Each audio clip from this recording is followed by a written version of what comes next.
ਦੀ host ਮੈਂ TV 84 ਦੇ ਸਾਰੇ ਦਰਸ਼ਕਾਂ ਦਾ ਹਾਰਦਿਕ ਸਵਾਗਤ ਕਰਦੀ ਹਾਂ। ਪ੍ਰੋਗਰਾਮ ਸੱਚੇ ਸੱਚ ਵਿੱਚ ਪੰਥ ਦੀ ਮਹਾਨ ਸ਼ਖਸੀਅਤ ਡਾਕਟਰ ਅਮਰਜੀਤ ਸਿੰਘ ਮੇਰੇ ਨਾਲ ਬੈਠੇ ਹੋਏ ਨੇ। ਆਓ ਨਾਲ ਮਿਲ ਕੇ ਪ੍ਰੋਗਰਾਮ ਸ਼ੁਰੂ ਕਰਦੇ ਹਾਂ। ਡਾਕਟਰ ਸਾਹਿਬ welcome to our show. Thank you very much. ਹਾਂਜੀ ਡਾਕਟਰ ਸਾਹਿਬ, ਅੱਜ 18 ਸਤੰਬਰ 2013 3 ਅਸੂ ਨਾਨਕਸ਼ਾਹੀ ਸੰਮਤ 545 ਦਾ ਦਿਨ ਹੈ ਤੇ ਹੁਣ ਅਸੀਂ ਆਪਣੇ ਪ੍ਰੋਗਰਾਮ ਦੀ ਸ਼ੁਰੂਆਤ ਸਾਡੇ ਦਰਸ਼ਕਾਂ ਵੱਲੋਂ ਆਈਆਂ emails, phone messages, text messages, Facebook message ਅਤੇ ਟਵਿੱਟਰ ਮੈਸੇਜ ਦੇ ਨਾਲ ਕਰਦੇ ਹਾਂ। ਸਾਡੀ ਪਹਿਲੀ ਈਮੇਲ ਆਈ ਹੈ ਈਸਟ ਅਫਰੀਕਾ ਤੋਂ ਸ਼੍ਰੋਮਣੀ ਅਕਾਲੀ ਦਲ ਅੰਮ੍ਰਿਤਸਰ ਦੇ ਕੋਆਰਡੀਨੇਟਰ ਵੀਰ ਰਮਿੰਦਰ ਸਿੰਘ ਜੀ ਦੀ। ਇਹ ਲਿਖਦੇ ਹਨ, ਡਾਕਟਰ ਸਾਹਿਬ ਵਾਹਿਗੁਰੂ ਜੀ ਕਾ ਖਾਲਸਾ ਵਾਹਿਗੁਰੂ ਜੀ ਕੀ ਫਤਿਹ। ਸਭ ਤੋਂ ਪਹਿਲਾਂ ਤੇ ਮੈਂ ਆਪ ਜੀ ਕੋਲੋਂ ਮਾਫੀ ਚਾਹਾਂਗਾ ਕਿ ਮੈਂ ਹੁਣ ਤੱਕ ਆਪ ਜੀ ਦਾ ਧੰਨਵਾਦ ਨਹੀਂ ਕੀਤਾ ਕਿ ਆਪ ਜੀ ਨੇ ਮੇਰੀ ਲਾਸਟ ਈਮੇਲ ਜੋ ਕਿ ਮੈਂ ਬੜੀ ਦੇਰ ਨਾਲ ਲਿਖੀ ਸੀ ਤੇ ਆਪ ਜੀ ਨੂੰ ਬੇਨਤੀ ਕੀਤੀ ਸੀ ਕਿ ਉਸ ਨੂੰ ਅਗਲੇ ਦਿਨ ਦੇ ਪ੍ਰੋਗਰਾਮ ਵਿੱਚ ਸ਼ਾਮਲ ਕਰੋ ਤੇ ਆਪ ਜੀ ਨੇ ਮੇਰੀ ਬੇਨਤੀ ਪ੍ਰਵਾਨ ਕੀਤੀ। ਮੇਰੀ ਬੇਨਤੀ ਪ੍ਰਵਾਨ ਕਰਨ ਲਈ ਆਪ ਜੀ ਦਾ ਬੜਾ ਧੰਨਵਾਦ। ਅੱਜ ਮੈਂ ਬੇਨਤੀ ਕਰਨੀ ਸੀ ਕਿ ਜਿਵੇਂ ਬਾਹਰਲੇ ਮੁਲਕਾਂ ਦੇ ਸਿੱਖ ਹਰ ਪੱਖ ਤੋਂ ਜਾਗਰੂਕ ਹੋ ਕੇ ਸੱਚ ਝੂਠ ਦਾ ਨਿਤਾਰਾ ਕਰਨ ਦੀ ਇਖਲਾਕੀ ਅਤੇ ਕੌਮੀ ਜ਼ਿੰਮੇਵਾਰੀ ਨਿਭਾ ਰਹੇ ਹਨ, ਉਸੇ ਤਰ੍ਹਾਂ ਪੰਜਾਬ ਵਿੱਚ ਵਸਣ ਵਾਲੀ ਸਿੱਖ ਕੌਮ ਲਈ ਵੀ ਇਸ ਦਾ ਨਿਤਾਰਾ ਕਰਨ ਦਾ ਸਮਾਂ ਆ ਚੁੱਕਾ ਹੈ। ਇਸ ਲਈ ਸ਼੍ਰੋਮਣੀ ਅਕਾਲੀ ਦਲ ਅੰਮ੍ਰਿਤਸਰ, ਜਿਸ ਨੇ ਸ਼ਹੀਦ ਬਾਬਾ ਜ਼ੋਰਾਵਰ ਸਿੰਘ, ਸ਼ਹੀਦ ਬਾਬਾ ਫਤਿਹ ਸਿੰਘ ਅਤੇ ਮਾਤਾ ਗੁਜਰ ਕੌਰ ਜੀ ਦੀਆਂ ਮਹਾਨ ਸ਼ਹਾਦਤਾਂ ਤੋਂ ਸੇਧ ਲੈਂਦੇ ਹੋਏ ਆਪਣਾ ਕੌਮੀ ਸੰਘਰਸ਼ ਵਿੱਢਿਆ ਹੋਇਆ ਹੈ, ਨੇ ਬੀਤੇ ਸਮੇਂ ਵਿੱਚ ਹਕੂਮਤਾਂ ਅਤੇ ਜ਼ਾਲਮ ਕਾਤਲ ਪੁਲਿਸ ਅਫਸਰਾਂ ਵੱਲੋਂ ਸਿੱਖ ਨੌਜਵਾਨੀ ਦੇ ਕੀਤੇ ਗਏ ਝੂਠੇ ਪੁਲਿਸ ਮੁਕਾਬਲਿਆਂ ਦੇ ਦੋਸ਼ੀ ਕਾਤਲਾਂ ਨੂੰ ਕੌਮਾਂਤਰੀ ਕਾਨੂੰਨ ਅਨੁਸਾਰ ਕੌਮਾਂਤਰੀ ਅਦਾਲਤਾਂ ਵਿੱਚ ਸਜ਼ਾਵਾਂ ਦਿਵਾਉਣ ਲਈ ਰਿਸ਼ਵਤਖੋਰ, ਜ਼ਖੀਰੇਬਾਜ਼, ਸਮਗਲਰਾਂ, ਕਾਤਲਾਂ ਅਤੇ ਹੋਰ ਸਮਾਜਿਕ ਬੁਰਾਈਆਂ ਵਿੱਚ ਮਲੀਨ ਸਿਆਸਤਦਾਨਾਂ ਅਤੇ ਅਫਸਰਸ਼ਾਹੀ ਨੂੰ ਆਪਣੇ ਕੀਤੇ ਕੁਕਰਮਾਂ ਦੀ ਸਜ਼ਾ ਦਿਵਾਉਣ ਹਿੱਤ ਸਮੁੱਚੇ ਪੰਜਾਬੀਆਂ ਅਤੇ ਸਿੱਖ ਕੌਮ ਦੇ ਸਹਿਯੋਗ ਨਾਲ ਇਨਸਾਫ ਰੈਲੀ ਦਾ ਪ੍ਰੋਗਰਾਮ ਉਲੀਕਿਆ ਹੈ। 28 ਸਤੰਬਰ ਨੂੰ ਸ਼੍ਰੋਮਣੀ ਅਕਾਲੀ ਦਲ ਅੰਮ੍ਰਿਤਸਰ ਤਰਨਤਾਰਨ ਨੌਸ਼ਹਿਰਾ ਪੰਨੂਆਂ ਵਿਖੇ ਇੱਕ ਬੜੀ ਵੱਡੀ ਰੈਲੀ ਆਰਗੇਨਾਈਜ਼ ਕਰ ਰਿਹਾ ਹੈ। ਅਸੀਂ ਆਪ ਜੀ ਦੇ ਪ੍ਰੋਗਰਾਮ ਰਾਹੀਂ ਵੀ ਲੋਕਾਂ ਨੂੰ ਬੇਨਤੀ ਕਰਨਾ ਚਾਹੁੰਦੇ ਹਾਂ ਕਿ ਵੱਧ ਤੋਂ ਵੱਧ ਇਸ ਰੈਲੀ ਵਿੱਚ ਪਾਰਟਿਸਿਪੇਟ ਕਰੋ। ਪੰਜਾਬ ਦੇ ਕਿਸੇ ਵੀ ਇਮਾਨਦਾਰ ਅਤੇ ਇਨਸਾਫ ਪਸੰਦੀ ਸੋਚ ਰੱਖਣ ਵਾਲੇ ਬਸਿੰਦੇ ਨੂੰ ਇਸ ਤੋਂ ਅਨਪੇਜ ਨਹੀਂ ਰਹਿਣਾ ਚਾਹੀਦਾ, ਬਲਕਿ ਇਸ ਰੈਲੀ ਵਿੱਚ ਇਸੇ ਤਰੀਕੇ ਯੋਗਦਾਨ ਪਾਉਣਾ ਚਾਹੀਦਾ ਹੈ ਜਿਸ ਨਾਲ ਇੱਥੇ ਮਲੀਨ ਸਿਆਸਤਦਾਨਾਂ ਅਤੇ ਅਫਸਰਸ਼ਾਹੀ ਦਾ ਤਿਨਕਾ ਵੀ ਇਸ ਪਵਿੱਤਰ ਧਰਤੀ ਤੇ ਬਾਕੀ ਨਾ ਰਹੇ। ਸਭ ਪਾਸੇ ਸੱਚ ਤੇ ਇਨਸਾਫ ਦਾ ਪਸਾਰਾ ਹੋ ਸਕੇ, ਅਜਿਹਾ ਨਿਜ਼ਾਮ ਕਾਇਮ ਹੋ ਸਕੇ ਜਿੱਥੇ ਕਿਸੇ ਇੱਕ ਵੀ ਇਨਸਾਨੀ ਜ਼ਿੰਦਗੀ ਨਾਲ ਕੋਈ ਰੱਤੀ ਭਰ ਵੀ ਬੇਇਨਸਾਫੀ ਨਾ ਹੋ ਸਕੇ, ਸਭ ਨੂੰ ਬਰਾਬਰਤਾ ਦੇ ਹੱਕ ਪ੍ਰਾਪਤ ਹੋਣ, ਕੋਈ ਊਚ ਨੀਚ, ਅਮੀਰ ਗਰੀਬ, ਛੂਆ-ਛਾਤ ਦੇ ਵਖਰੇਵੇਂ ਦੀ ਇੱਥੋਂ ਦੇ ਸਮਾਜ ਵਿੱਚ ਕਿਸੇ ਤਰ੍ਹਾਂ ਦੀ ਕੋਈ ਰੱਤੀ ਭਰ ਵੀ ਬੋ ਨਾ ਆਵੇ। ਗੁਰੂ ਸਾਹਿਬਾਨ ਨੇ ਅਜਿਹੇ ਹਲੀਮੀ ਰਾਜ ਦੀ ਹੀ ਗੁਰਬਾਣੀ ਵਿੱਚ ਅਤੇ ਸਾਹਿਬ ਸ੍ਰੀ ਗੁਰੂ ਗ੍ਰੰਥ ਸਾਹਿਬ ਵਿੱਚ ਗੱਲ ਕੀਤੀ ਹੈ। ਅਜਿਹਾ ਨਿਜ਼ਾਮ ਕਾਇਮ ਕਰਨਾ ਹੀ ਸਾਡੀ ਅਤੇ ਤੁਹਾਡੀ ਸੋਚ ਹੈ। ਆਓ ਰਲ ਕੇ ਆਪਣੇ ਇਸ ਮਨੁੱਖਤਾ ਪੱਖੀ ਉਦਮ ਦੀ ਪੂਰਤੀ ਕਰਦੇ ਹੋਏ ਮੰਜ਼ਿਲ ਵੱਲ ਵਧੀਏ। 28 ਸਤੰਬਰ ਨੂੰ ਨੌਸ਼ਹਿਰਾ ਪੰਨੂਆਂ ਪਹੁੰਚ ਕੇ ਇਸ ਜ਼ਿੰਮੇਵਾਰੀ ਨੂੰ ਪੂਰਨ ਕਰਕੇ ਆਪਣੀ ਆਤਮਾ ਨੂੰ ਹਲਕਾ ਵੀ ਕਰੀਏ ਤੇ ਪਵਿੱਤਰ ਵੀ ਕਰੀਏ। ਅੰਤ ਵਿੱਚ ਮੈਂ ਸਾਡੀ ਕੌਮ ਨੂੰ ਇਹੀ ਬੇਨਤੀ ਕਰਨਾ ਚਾਹਾਂਗਾ ਕਿ ਸਰਦਾਰ ਸਿਮਰਨਜੀਤ ਸਿੰਘ ਮਾਨ ਤਾਂ ਗੁਰੂ ਨਾਨਕ ਸਾਹਿਬ ਜੀ ਵੱਲੋਂ ਦਿੱਤਾ ਬਾਬਰ ਨੂੰ ਜਾਬਰ ਕਹਿਣ ਵਾਲੇ ਸਿਧਾਂਤ ਤੇ ਪਹਿਰਾ ਦੇ ਰਹੇ ਹਨ। ਕੀ ਤੁਹਾਡੇ ਉੱਪਰ ਗੁਰੂ ਨਾਨਕ ਦੇਵ ਜੀ ਦਾ ਸਿਧਾਂਤ ਲਾਗੂ ਨਹੀਂ ਹੁੰਦਾ? ਇਸ ਲਈ ਮੀਂਹ ਹੋਵੇ ਝੱਖੜ ਹੋਵੇ, ਇਨਸਾਫ ਰੈਲੀ ਵਿੱਚ ਆਪਣੀ ਇਖਲਾਕੀ ਜ਼ਿੰਮੇਵਾਰੀ ਸਮਝ ਕੇ ਆਪਣੇ ਸਾਥੀਆਂ ਨੂੰ ਨਾਲ ਲੈ ਕੇ ਪਹੁੰਚੋ। ਖਾਲਿਸਤਾਨ ਜਿੰਦਾਬਾਦ। ਡਾਕਟਰ ਸਾਹਿਬ ਵੀਰ ਰਮਿੰਦਰ ਸਿੰਘ ਜੀ ਦਾ ਬਹੁਤ ਬਹੁਤ ਧੰਨਵਾਦ। ਉਹਨਾਂ ਨੇ ਸਾਨੂੰ ਈਸਟ ਅਫਰੀਕਾ ਤੋਂ ਲਿਖਿਆ ਜੀ। ਇਹ ਸ਼੍ਰੋਮਣੀ ਅਕਾਲੀ ਦਲ ਅੰਮ੍ਰਿਤਸਰ ਦੇ ਕੋਆਰਡੀਨੇਟਰ ਨੇ ਉਸ ਰੀਜਨ ਦੇ ਲਈ, ਔਰ ਜਦੋਂ ਵੀ ਲਿਖਦੇ ਨੇ ਟਾਈਪ ਵੀ ਇਹਨਾਂ ਨੇ ਪੰਜਾਬੀ 'ਚ ਕੀਤਾ ਹੁੰਦਾ, ਸਾਨੂੰ ਲੱਥਾ ਨਹੀਂ ਕਰਨਾ ਪੈਂਦਾ ਜੀ। ਔਰ ਉਹਦੇ ਨਾਲ ਪੂਰੀਆਂ ਭਾਵਨਾਵਾਂ ਜਿਹਦੇ 'ਚ ਕਿ ਇਹਨਾਂ ਦੀ ਜਿਵੇਂ ਅੱਜ ਦੀ ਲਿਖਤ ਵੀ ਤੁਸੀਂ ਪੜ੍ਹੀ ਹੈ ਜੀ, ਉਹਦੇ 'ਚ ਖਾਲਿਸਤਾਨ ਦਾ ਰੈਜ਼ਨ ਡੈਟਰ ਇਹ ਵੀ ਹੈ, ਜਿਵੇਂ ਫਰੈਂਚ ਕਹਿੰਦੇ ਨੇ ਕਿ ਵੀ ਸਾਨੂੰ ਕਿਉਂ ਚਾਹੀਦਾ ਜੀ। ਆਪਣੀ ਗੱਲ ਵੀ ਕਹੀ ਹੈ ਕਿ ਅਸੀਂ ਜਿਹੜੀ ਉਹਨਾਂ ਨੇ ਇਨਸਾਫ ਰੈਲੀ 28 ਸਤੰਬਰ ਦੀ ਰੱਖੀ ਹੈ ਨੌਸ਼ਹਿਰਾ ਪੰਨੂਆਂ 'ਚ, ਉਹਦੇ 'ਚ ਸ਼ਮੂਲੀਅਤ ਕਰੋ ਜੀ। ਅਤੇ ਖਾਲਿਸਤਾਨ ਕੀ ਹੈ, ਕਿਵੇਂ ਇਹ ਊਚ ਨੀਚ ਦਾ ਵਖਰੇਵਾਂ ਮਿਟਾਉਂਦਾ ਹੈ, ਬਿਨਾਂ ਜ਼ਾਤ, ਰੰਗ, ਨਸਲ, ਧਰਮ ਦੇ ਵਿਤਕਰੇ ਦੇ ਸਾਰਿਆਂ ਦੇ ਲਈ ਹਲੇਮੀ ਰਾਜ ਹੋਏਗਾ ਜੀ। ਇਸ ਨੂੰ ਵੀ ਉਹਨਾਂ ਨੇ ਬੜੇ ਚੰਗੇ ਸ਼ਬਦਾਂ ਦੇ ਵਿੱਚ ਬਿਆਨੇ ਜੀ। ਉਹਨਾਂ ਨੇ ਸਭ ਤੋਂ ਪਹਿਲਾਂ ਤਾਂ ਇਸ ਗੱਲ ਲਈ ਧੰਨਵਾਦ ਕੀਤਾ ਕਿ ਅਸੀਂ ਉਹਨਾਂ ਦੀ ਲਿਖਤ ਨੂੰ ਉਹਨਾਂ ਦੀ ਇੱਛਾ ਮੁਤਾਬਕ ਉਸ ਤੋਂ ਅਗਲੇ ਦਿਨ ਹੀ ਪੜ੍ਹਿਆ। ਦੇਖੋ, ਹਰ ਗੱਲ ਦੀ ਅਹਿਮੀਅਤ ਹੈ। ਜਿਹੜੇ ਵੀ ਪੰਥ ਦੀ ਚੜ੍ਹਦੀ ਕਲਾ ਲਈ ਵੀਰ ਭੈਣਾਂ ਕੰਮ ਕਰਦੇ ਨੇ, ਅਸੀਂ ਸਾਰੇ ਹੀ ਇੱਕੋ ਹੀ ਕਾਫਲੇ ਦੇ ਹਮਰਾਹ ਹੈ ਜੀ। ਔਰ ਇਹਦੇ 'ਚ ਕੋਈ ਕਿਸੇ 'ਤੇ ਅਹਿਸਾਨ ਨਹੀਂ ਹੈ ਜਾਂ ਕੋਈ ਕਿਸੇ ਤੇ ਕੋਈ ਗਿਲਾ ਵੀ ਨਹੀਂ ਹੋਣਾ ਚਾਹੀਦਾ ਜੇ ਕੋਈ ਕਈ ਵਾਰ ਕੁਛ ਐਸਾ ਹੋਏ ਕਿ ਗੱਲ ਉਹਨਾਂ ਕਿਸੇ ਦੀ ਮਰਜ਼ੀ ਮੁਤਾਬਕ ਨਾ ਹੋ ਸਕੇ, ਪਰ ਕਿਉਂਕਿ ਉਹਦੀ ਅਹਿਮੀਅਤ ਹੀ ਉਦੋਂ ਸੀ ਜੇ ਅਗਲੇ ਦਿਨ ਪੜ੍ਹਦੇ, ਅਦਰਵਾਈਜ਼ ਤੋਂ ਟਾਈਮ ਨਿਕਲ ਜਾਣਾ ਸੀ। ਜੀ ਜੀ। ਸੋ ਅਸੀਂ ਉਹਨਾਂ ਦੇ ਸਗੋਂ ਸ਼ੁਕਰਗੁਜ਼ਾਰ ਹਾਂ ਕਿ ਉਹਨਾਂ ਨੇ ਇਸ ਨੂੰ ਐਕਨੋਲੇਜ ਕੀਤਾ ਜੀ।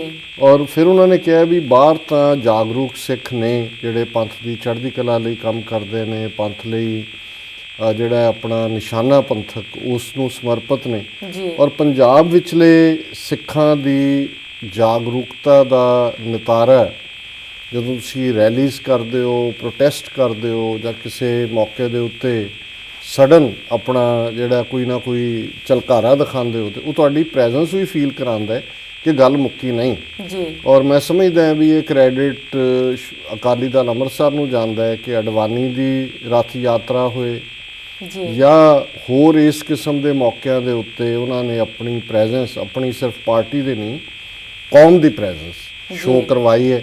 ਜਿਵੇਂ ਅਡਵਾਨੀ ਦੇ ਰੱਥ ਨੂੰ ਥਾਂ ਥਾਂ ਰੋਕਿਆ, ਫਿਰ ਈਵਨ ਹਰਿਮੰਦਰ ਸਾਹਿਬ ਤੱਕ ਪਹੁੰਚਦਿਆਂ ਵੀ ਉਹਨੂੰ ਇਹ ਅਹਿਸਾਸ ਜ਼ਰੂਰ ਹੋਇਆ ਕਿ ਬੇਸ਼ੱਕ ਪੰਜਾਬ 'ਚ ਅਕਾਲੀ ਬੀਜੇਪੀ ਸਰਕਾਰ ਹੈ, ਇਸ ਤੋਂ ਪਹਿਲੀ ਸਰਕਾਰ ਦੇ ਵੇਲੇ ਦੀ ਇਹ ਗੱਲ ਹੈ, ਲੇਕਿਨ ਇਹਦੇ ਬਾਵਜੂਦ ਜਿਉਂਦੀ ਜ਼ਮੀਰ ਵਾਲੇ, ਜਿਉਂਦੀ ਅਣਖ ਵਾਲੇ ਜਿਹੜੇ ਸਿੱਖ ਨੇ ਇਸ ਧਰਤੀ 'ਤੇ ਵਸਦੇ ਨੇ ਜੀ। ਔਰ ਉਹਨਾਂ ਨੇ ਬਿਲਕੁਲ ਠੀਕ ਕਿਹਾ ਕਿ ਜਿਹੜਾ ਸਿੱਖ ਸੰਘਰਸ਼ ਦੀ ਸਟਰੈਂਥ ਹੈ, ਜਦੋਂ ਅਸੀਂ ਸਾਹਿਬਜ਼ਾਦਿਆਂ ਦੀ ਸ਼ਹਾਦਤ 7 ਤੇ 9 ਸਾਲ ਦੇ ਸਾਹਿਬਜ਼ਾਦਾ ਜ਼ੋਰਾਵਰ ਸਿੰਘ, ਸਾਹਿਬਜ਼ਾਦਾ ਫਤਿਹ ਸਿੰਘ ਜੀ ਤੇ ਮਾਤਾ ਗੁਜਰੀ ਜੀ, ਬਿਰਧ ਮਾਤਾ, ਉਹਨਾਂ ਦੀ ਸ਼ਹਾਦਤ ਵੱਲ ਦੇਖਦੇ ਹਾਂ ਤਾਂ ਫਿਰ ਸਾਨੂੰ ਇਹ ਪ੍ਰੇਰਨਾ ਵੀ ਮਿਲਦੀ ਹੈ ਕਿ ਜੇ 7 ਸਾਲ ਤੇ 9 ਸਾਲ ਦੇ ਬੱਚੇ ਨੀਹਾਂ ਵਿੱਚ ਖਲੋ ਕੇ ਸੱਚ, ਹੱਕ, ਇਨਸਾਫ ਦਾ ਹੌਕਾ ਦਿੰਦੇ ਨੇ ਜੀ, ਤੇ ਫਿਰ ਅਸੀਂ ਵੀ ਉਸੇ ਹੀ ਗੁਰੂ ਦੇ ਸਿੱਖ ਹੈ। ਔਰ ਗੁਰੂ ਕਲਗੀਧਰ ਪਾਤਸ਼ਾਹ ਨੇ ਆਪਣੇ ਬਿੰਦੀ ਪੁੱਤਰ, ਆਪਣੇ ਬਾਇਓਲੋਜੀਕਲ ਬੱਚੇ ਕੁਰਬਾਨ ਕਰਕੇ ਕੌਮ ਨੂੰ ਜਿਉਣਾ ਸਿਖਾਇਆ, ਕੌਮ ਨੂੰ ਜ਼ਿੰਦਗੀ ਦਿੱਤੀ, ਤੇ ਫਿਰ ਸਾਡਾ ਫਰਜ਼ ਵੀ ਹੈ ਕਿ ਅਸੀਂ ਸੱਚ, ਹੱਕ, ਇਨਸਾਫ ਦੇ ਲਈ ਆਵਾਜ਼ ਬੁਲੰਦ ਕਰੀਏ। ਉਹਨਾਂ ਨੇ ਜਦੋਂ ਸੰਘਰਸ਼ ਜਾਂ ਇਨਸਾਫ ਦੀ ਗੱਲ ਕੀਤੀ ਤੇ ਇਕੱਲੀ ਸਿਆਸੀ ਲੀਡਰਸ਼ਿਪ ਦੀ ਗੱਲ ਨਹੀਂ ਕੀਤੀ, ਜਿਹੜੀ ਕਿ ਅੱਜ ਪੰਜਾਬ ਦੇ ਵਿੱਚ ਬਾਦਲਾਂ ਕੋਲ ਹੈ ਜਿਹਦੀ ਕਮਾਂਡ, ਔਰ ਦਿੱਲੀ ਦੇ ਵਿੱਚ ਕਾਂਗਰਸ ਪਾਰਟੀ ਜਾਂ ਉਹਨਾਂ ਦੀਆਂ ਜਿਹੜੀਆਂ ਗੱਠਜੋੜ ਦੀਆਂ ਸਹਿਯੋਗੀ ਪਾਰਟੀਆਂ ਨੇ ਉਹਨਾਂ ਕੋਲ ਹੈ। ਉਹਨਾਂ ਨੇ ਜ਼ਖੀਰੇਬਾਜ਼ਾਂ ਜੀ, ਬਲੈਕ ਮਾਰਕੀਟਰ ਔਰ ਬਿਊਰੋਕਰੇਸੀ, ਇਹਨਾਂ ਸਭ ਦੀ ਗੱਲ ਵੀ ਕੀਤੀ ਹੈ ਕਿ ਇਹਨਾਂ ਦੇ ਖਿਲਾਫ ਜਿਹੜਾ ਹੈ ਇਹ ਇਨਸਾਫ ਲੈਣ ਦੇ ਲਈ ਔਰ ਇਹਨਾਂ ਨੂੰ ਐਕਸਪੋਜ਼ ਕਰਨ ਦੇ ਲਈ ਨੌਸ਼ਹਿਰਾ ਪੰਨੂਆਂ ਦੇ ਵਿੱਚ 28 ਸਤੰਬਰ ਨੂੰ ਇਹ ਰੈਲੀ ਹੋ ਰਹੀ ਹੈ ਜੀ। ਇਹ ਇੱਕ ਕੋਇਨਸੀਡੈਂਸ ਹੈ ਕਿ ਵੀ ਇੱਧਰ ਅਸੀਂ 27 ਸਤੰਬਰ ਨੂੰ ਜਦੋਂ ਕਿ ਪ੍ਰਧਾਨ ਮੰਤਰੀ ਮਨਮੋਹਨ ਸਿੰਘ ਪ੍ਰੈਜ਼ੀਡੈਂਟ ਓਬਾਮਾ ਨੂੰ ਮਿਲ ਰਹੇ ਨੇ ਵਾਸ਼ਿੰਗਟਨ ਦੇ ਵਿੱਚ, ਸਿੱਖਸ ਫਾਰ ਜਸਟਿਸ ਨੇ ਲੀਡ ਲਈ ਹੈ, ਅਸੀਂ ਸਾਰੇ ਉਹਨਾਂ ਨਾਲ ਸਹਿਯੋਗ ਕਰ ਰਹੇ ਜੀ, ਔਰ ਇੱਕ ਰੈਲੀ ਬੜੀ ਵੱਡੀ ਜਿਹੜੀ ਹੈ ਉਹ ਵਾਸ਼ਿੰਗਟਨ ਦੇ ਵਿੱਚ ਹੋਏਗੀ। ਤੇ ਅੱਜ ਹੀ ਜਿਹੜਾ ਥੋੜ੍ਹਾ ਬਹੁਤ ਸਕੈਜੂਅਲ ਵੇਰਵੇ ਨਾਲ ਮਨਮੋਹਨ ਸਿੰਘ ਦਾ ਆਇਆ, ਹੁਣ ਤੱਕ ਤਾਂ ਇਹ ਅਖੀਰਲੇ ਮਿੰਟ ਤੱਕ ਕਰਦੇ ਨੇ, ਉਹਦੇ ਮੁਤਾਬਕ ਉਸ ਨੇ ਬੇਸ਼ੱਕ 27 ਤਰੀਕ ਨੂੰ ਪ੍ਰੈਜ਼ੀਡੈਂਟ ਓਬਾਮਾ ਨੂੰ ਮਿਲਣਾ ਹੈ ਜਿਹੜਾ ਕਿ ਫਰਾਈਡੇ ਹੈ, ਲੇਕਿਨ ਉਸ ਤੋਂ ਅਗਲੇ ਦਿਨ 28 ਸਤੰਬਰ ਨੂੰ ਮਨਮੋਹਨ ਸਿੰਘ ਨੇ ਯੂਨਾਈਟਿਡ ਨੇਸ਼ਨਸ ਜਨਰਲ ਅਸੈਂਬਲੀ ਨੂੰ ਐਡਰੈਸ ਕਰਨਾ।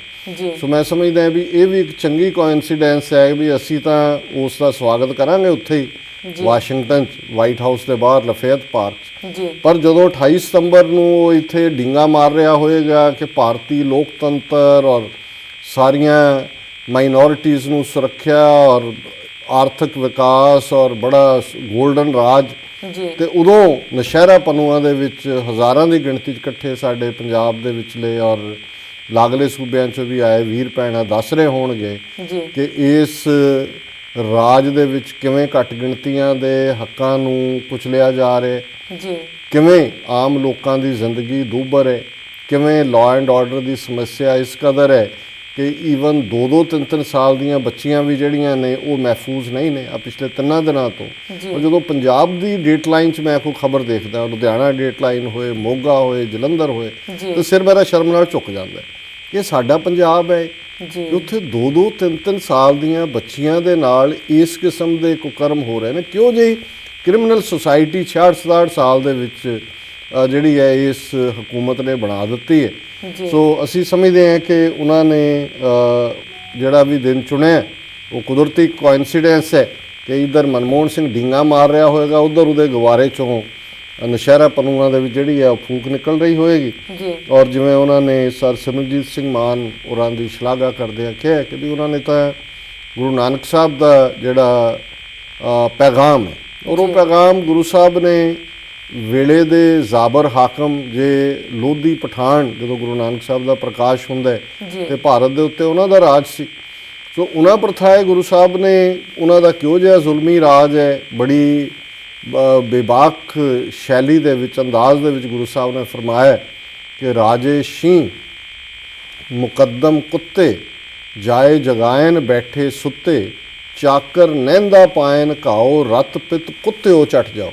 ਕਿ ਵੀ ਇਹ ਰਾਜ ਹੈ ਕਿ ਰਾਜੇ ਜਿਹੜੇ ਨੇ ਉਹ ਸ਼ੇਰਾਂ ਵਾਂਗ ਜਿਹੜੀ ਬਿਲਕੁਲ ਆਪਣੇ ਆਪ ਨੂੰ ਡਿਫੈਂਡ ਨਹੀਂ ਕਰ ਸਕਦੀ ਲੋਕਾਈ ਭਲੇ ਲੋਕ ਉਹਨਾਂ ਦੇ ਉੱਤੇ ਟੁੱਟਦੇ ਨੇ। ਰਾਜੇ ਸ਼ੀਂ ਮੁਕੱਦਮ ਕੁੱਤੇ, ਮੁਕੱਦਮ ਅਹਿਲਕਾਰਾਂ ਨੂੰ ਕਹਿੰਦੇ ਨੇ ਵੀ ਉਹ ਝਪਟਦੇ ਨੇ ਲੋਕਾਂ ਦੇ ਉੱਤੇ ਤੇ ਜਿਹੜੇ ਉਹਨਾਂ ਦੇ ਅਹਿਲਕਾਰ ਨੇ ਅੱਗੋਂ ਕੁੱਤਿਆਂ ਦੀ ਤਰ੍ਹਾਂ ਉਹਨਾਂ ਨੂੰ ਫਰਦਰ ਪਾੜਦੇ ਨੇ।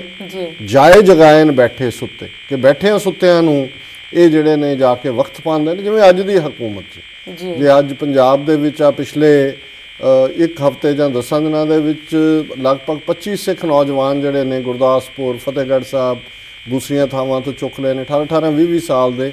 ਫੇਸਬੁੱਕ 'ਤੇ ਇਵੇਂ ਹੀ ਜਿਵੇਂ ਅਸੀਂ ਪੰਥਕ ਵਿਚਾਰਾਂ ਕਰਦੇ ਐਵੇਂ ਕਰਨ ਵਾਲੇ ਲੰਬੀ ਚੌੜੀ ਕਹਾਣੀ ਬਣਾ ਦਿੱਤੀ ਹੈ ਕਿ ਜੀ ਇਹ ਮਹਾਰਾਸ਼ਟਰ 'ਚੋਂ ਕਿਸੇ ਨੂੰ ਚੁੱਕ ਲਿਆ, ਇੰਨਾ ਅਸਲਾ ਆ ਗਿਆ, ਇਹਨਾਂ ਨੇ ਮਿਲੀਟੈਂਸੀ ਰਿਵਾਈਵ ਕਰ। ਇਹ ਆਪਣੀਆਂ ਨੌਕਰੀਆਂ ਪੱਕੀ ਕਰ ਰਹੇ ਨੇ ਪੁਲਸੀਏ ਸੁਮੇਧ ਸੈਣੀ ਦੀ ਕਮਾਂਡ ਥੱਲੇ।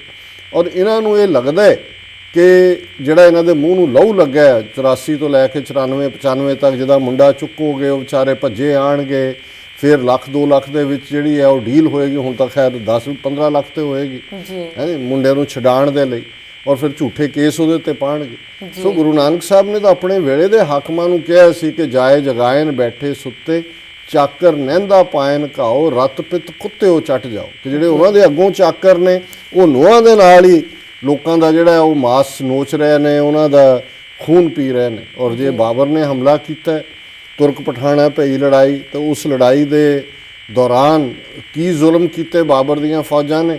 ਔਰ ਉਹਨਾਂ ਨੇ ਬਿਲਕੁਲ ਠੀਕ ਕਿਹਾ ਕਿ ਉਹਨਾਂ ਨੇ ਬਾਬਰ ਨੂੰ ਜਾਬਰ ਕਿਹਾ।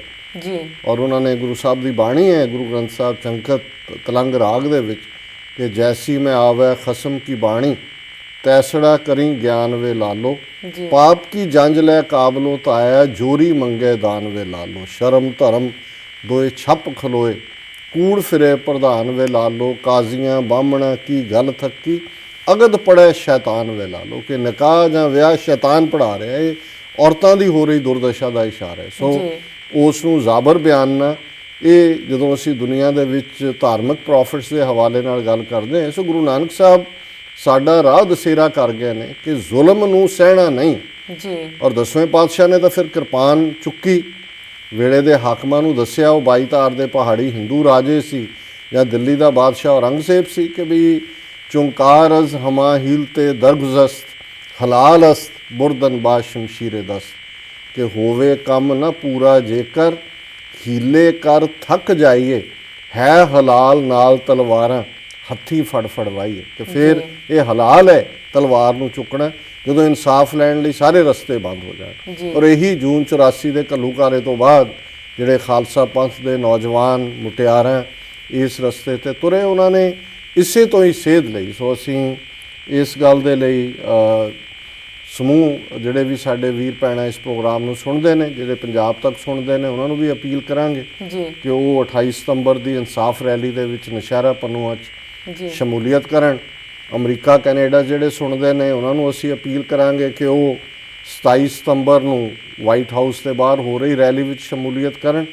ਔਰ ਜਿਹੜੇ ਇੱਥੋਂ ਵਾਲੇ ਨੇ ਸੁਣਦੇ ਉਹ ਆਪਣੇ ਪੰਜਾਬ ਦੇ ਰਿਸ਼ਤੇਦਾਰਾਂ 'ਚ ਪੰਜਾਬ ਵਿਚਲੇ ਆਪਣੇ ਸੰਬੰਧੀਆਂ ਸਨੇਹੀਆਂ ਨੂੰ ਕਹਿਣ ਕਿ ਉਹ 28 ਸਤੰਬਰ ਦੀ ਰੈਲੀ ਦੇ ਵਿੱਚ ਵੱਧ ਤੋਂ ਵੱਧ ਸ਼ਮੂਲੀਅਤ ਕਰਨ। ਸੋ ਵੀਰ ਰਮਿੰਦਰ ਸਿੰਘ ਜੀ ਦਾ ਬਹੁਤ ਬਹੁਤ ਧੰਨਵਾਦ ਜੀ। ਡਾਕਟਰ ਸਾਹਿਬ ਤੇ ਲੈਣਾ ਇੱਕ ਬ੍ਰੇਕ। ਵਿਊਅਰਸ ਵਿਚਾਰਾਂ ਦਾ ਸਿਲਸਿਲਾ ਇਸ ਤਰ੍ਹਾਂ ਚੱਲਦਾ ਰਹੇਗਾ। ਮਿਲਦੇ ਹਾਂ ਛੋਟੇ ਬ੍ਰੇਕ ਤੋਂ ਬਾਅਦ।